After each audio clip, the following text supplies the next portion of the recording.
வணக்கம். உங்கள் அனைவருக்கும் கலெக்டிவா நாலேஜ் அகாடமி சார்பாக இனிய ஆங்கில புத்தாண்டு தின நல்வாழ்த்துக்கள். போன வருஷம் நம்ம எல்லாருக்கும் மிகப்பெரிய படிப்பினை கிடைச்சிருக்கு. நிறைய விஷயங்கள் அனுபவங்கள் நமக்கு கிடைச்சிருக்கு.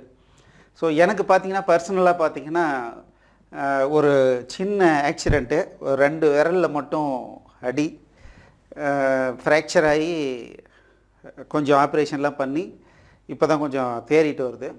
ஸோ அதனால தான் கொஞ்ச நாளாக பார்த்திங்க அப்படின்னா டைரெக்டாக வீடியோவில் ப்ரெசன்டேஷன் பண்ண முடியல. ஸோ இந்த 2022லேருந்து வித்தியாசமான டெக்னாலஜிகளோட நம்ம ஸ்டார்ட் பண்ணலாம். ஸோ முதல்ல ஒரு கான்டெஸ்ட் அக்டோபர்லேருந்தே ப்ரொமோட் பண்ணிகிட்ருக்கோம். அது 9/1, அதாவது இப்போ நாளைக்கு சண்டே, அடுத்த Sunday morning 10 o'clock to 11 o'clock அந்த டெஸ்ட்டு ஸ்டார்ட் ஆகுது கான்டெஸ்ட்டு. இதில் எல்லாரும் பகிர்ந்துக்கலாம் அப்படி நம்ம பங்கேற்றுக்கலாம் அப்படின்னு நம்ம சொல்லியிருக்கோம். ஸோ நீங்களும் பங்கேற்றுக்குங்க.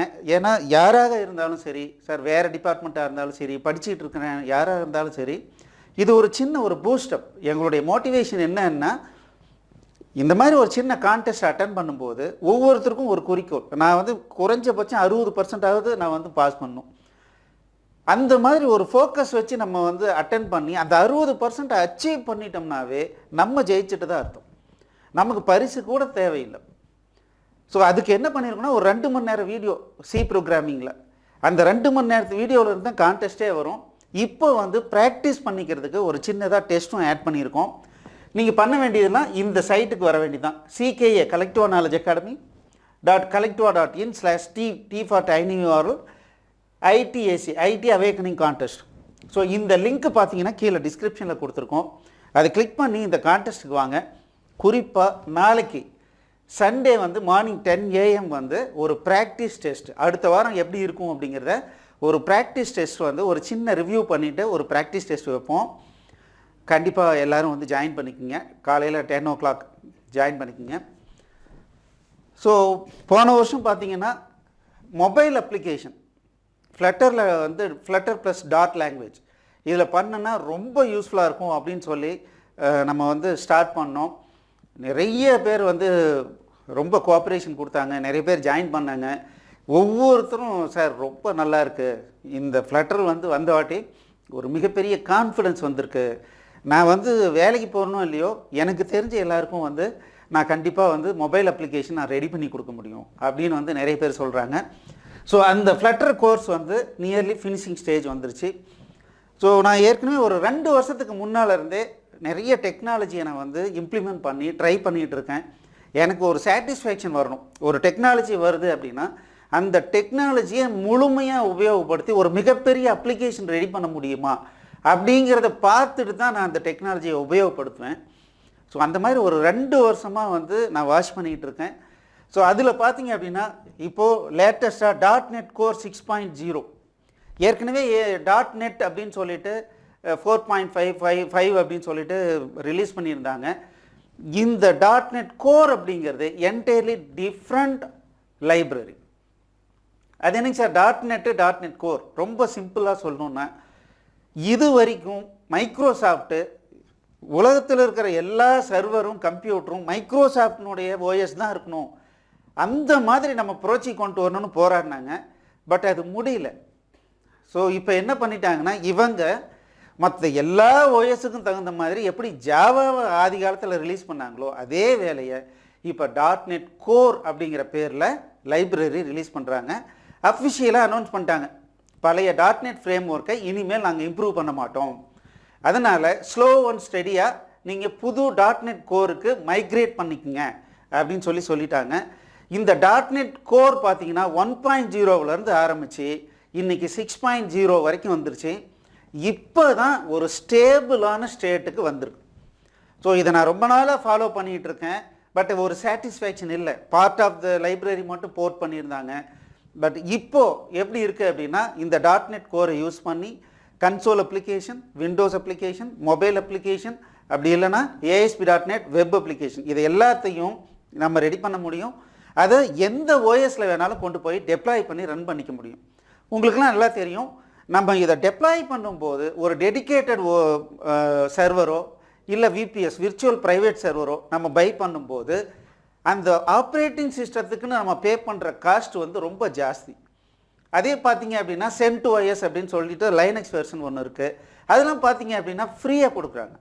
அப்போது எனக்கு இதில் அப்ளிகேஷன் ரெடி பண்ணால் CentOSல ரன் ஆகும் அப்படின்னா எல்லாருக்கும் அது மிகப்பெரிய அட்வான்டேஜ்.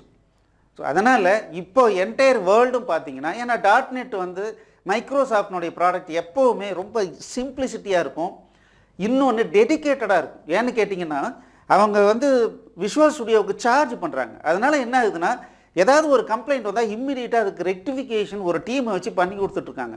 ஸோ கமர்ஷியலாக டெவலப்மெண்ட் பண்ணுறவங்கெல்லாம் மைக்ரோசாஃப்டை இன்னும் விரும்புறதுக்கு காரணம் என்னென்னா, நான் கேள்வி கேட்க முடியும், நான் காசு கொடுத்துருக்கேன், என்னுடைய கிளைண்ட்டுக்கு இந்த மாதிரி ப்ராப்ளம் வருது, நீங்கள் சரி பண்ணி கொடுங்க, இல்லை சொல்யூஷன் கொடுங்கன்னா அவர் கொடுப்பாங்க. இதே வந்து ஃப்ரீ வெர்ஷனில் போகணும், ஓப்பன் சோர்ஸில் போகணுன்னா யாராவது எப்போவாவது அதுக்கு சொல்யூஷன் கொடுத்தாதான்.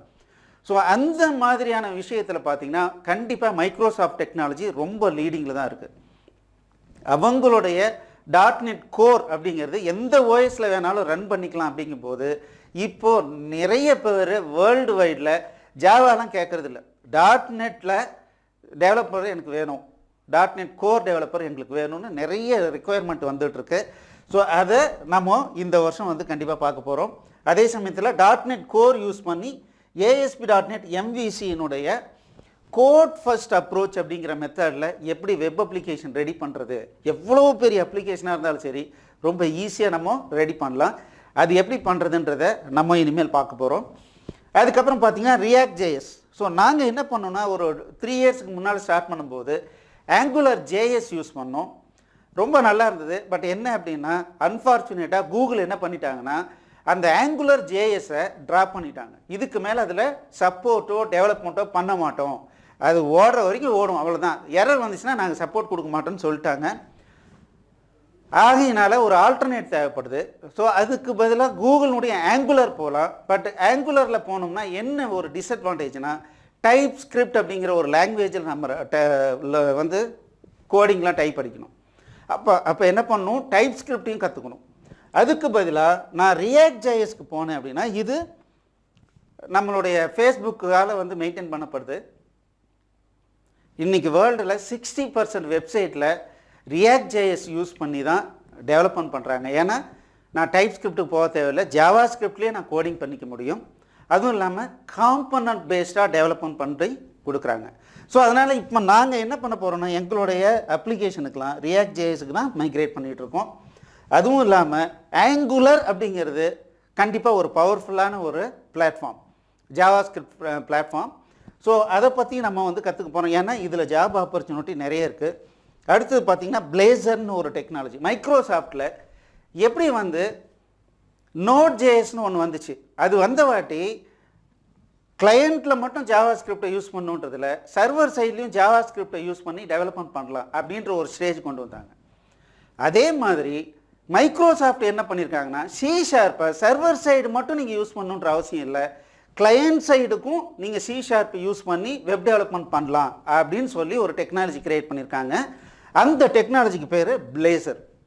ஸோ இதுக்கும் இப்போது நிறைய ரெக்குயர்மெண்ட்டு வந்து ஆன்லைனில் வந்து ஜாப் போஸ்டிங் நிறைய வந்துகிட்டு இருக்கு. அதனால் Blazor பற்றி தெரிஞ்சுக்க போகிறோம். இன்னொன்று MERN நெட்வொர்க். ஸோ MERN அப்படின்ற இந்த மெத்தடில் பார்த்தீங்க அப்படின்னா டெவலப்மெண்ட் போயிட்டுருக்கு. MERN அப்படின்னா ஒன்றும் இல்லை, 4 டெக்னாலஜியினுடைய இணைப்பு தான் MERN.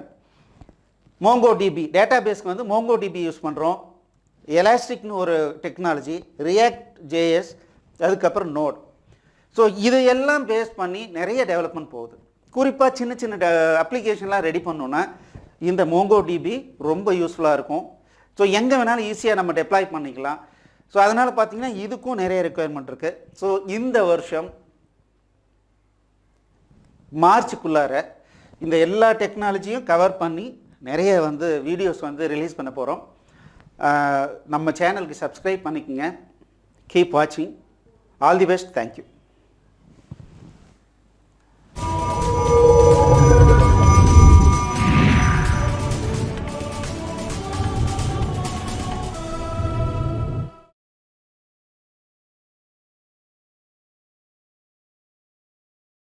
இந்த வீடியோ உங்களுக்கு பிடிச்சிருந்ததுன்னா எங்களுடைய யூடியூப் சேனலுக்கு முதல்ல சப்ஸ்கிரைப் பண்ணிக்கோங்க.